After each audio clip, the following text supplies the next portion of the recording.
Hello and welcome to Jen's British Slang, American versus British slang quiz. Do you know the British equivalent of these American words? I realised that most of my non-native English-speaking friends pretty much know only American vocabulary. Most of my American friends don't know the British equivalents, unless they lived in England for a long time. But British people, interestingly, tend to know both words. Not because we're smarter, but because we grew up with American TV and American music, and basically the American language is a little bit more pervasive in the world, I would say. So, before we start the quiz, what are the rules? Well, the rules are really easy. I'll show you the American word, and you have to then guess the British word. Ready? Let's begin.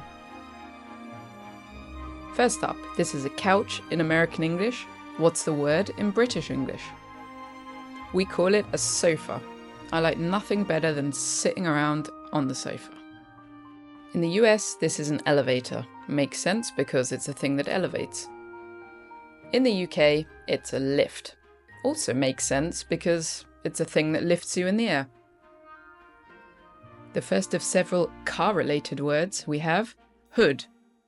In British English, it's a bonnet, which comes from the French. Trunk, the thing that lifts up at the back of your car. We call it a boot, exactly the same thing you wear on your foot. Windshield, that piece of glass you have at the front of your car. We call it windscreen, pretty similar. Fries, as in French fries. Well, for us, they're called chips. Always makes things a little bit confusing because, as we'll see in a second, Americans also use the word chips.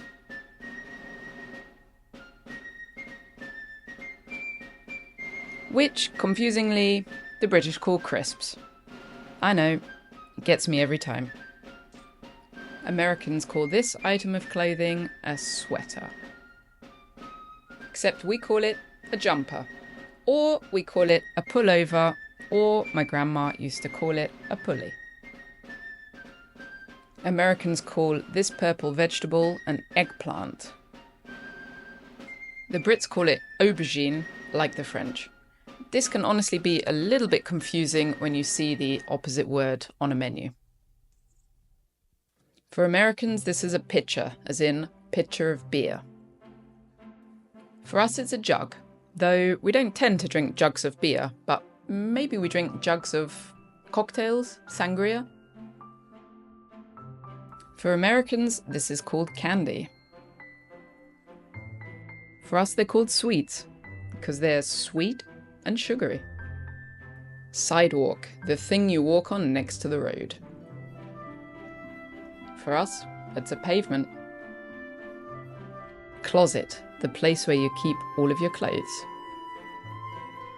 For us, it's a wardrobe.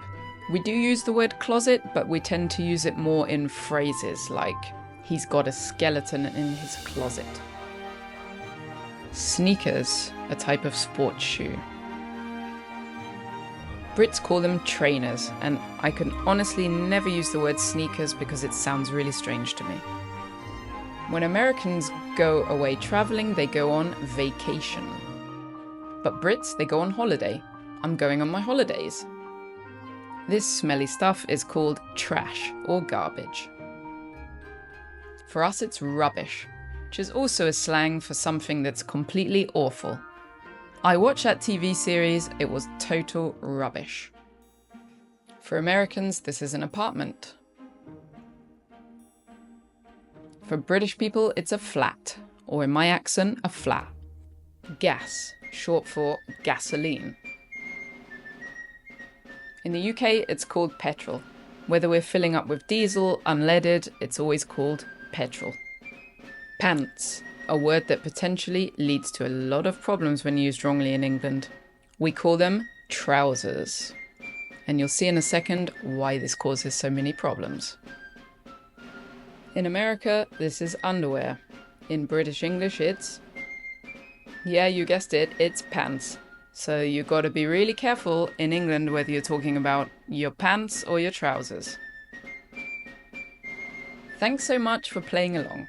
How did you get on? Check out my shorts to learn British English slang in bite-sized videos. If you enjoyed the video, I'd really appreciate a subscribe, a comment or a like, as it really helps me out. Thanks so much for watching. Hope to see you next time. Bye bye.